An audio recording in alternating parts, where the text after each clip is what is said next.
היי חברים, מה קורה? גיא כאן. רציתי לספר לכם קצת על הבלוג שהתחלתי לעשות ממש עכשיו, הטבעוני האדמוני.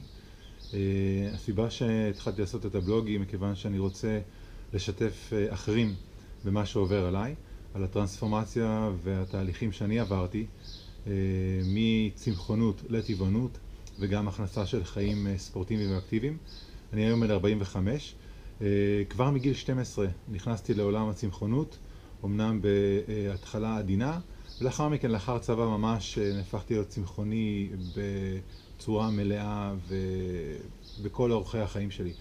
את הטבעונות שמתי בצד או בהולד, או פחות העדפתי להסתכל עליה, כי נראתה לי קצת מסובכת וקשה לניהול ביום יום.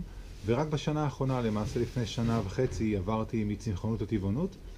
אני חושב שהמעבר היה הרבה יותר קל ומפתיע לטובה מה שחשבתי, במיוחד שאתה מגיע מהצמחונות לטבעונות. הבסיס שלי בכלל לצמחונות ולטבעונות הוא בסיס של הבנה רוחנית, שבה אני בעצם מכבד את היצורים החיים שמסביבי, ורואה שיש בעצם ניצוץ אלוהי נשמתי בכל יצור חי שקיים. ולכן אני רואה את המעבר לטבעונות כמעבר מאוד נוח עבורי ומאוד טבעי. זה הוסיף הרבה מאוד בריאות, זה שינה באופן טוב יותר את הדרך שבה אני למעשה מכניס תזונה לגוף שלי, וגם אני חושב שעוזר לי ברמת התודעה. אז המטרה שלי בבלוג הזה פשוט להראות לכם דברים כיפיים שאני עושה, אם זה באוכל, אם זה בטבעונות, אם זה בצמחונות, שאלות והרבה מאוד מחשבות שעוברות לי בעניין הזה. זהו בגדול.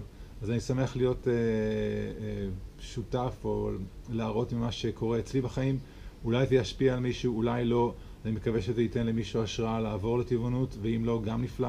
אני לא בן אדם שרץ עם דגלים ברחוב ואומר אתה חייב להיות X או Y. אני בא לשבת עם רבים מחבריי הטובים שמאכלים סטייק עסיסי עבורם לידם, ואני אוכל את הברוקולי שלי. I'm happy camper מה שנקרא, ואני בגישה של פשוט תעשה מה שטוב לך וחיה ותן לחיות. אז שיהיה לכם אחלה יום, ואני מקווה שתהנו מהבלוגים והפוסטים שאני עומד לעלות בזמן הקרוב. אחלה יום. ביי.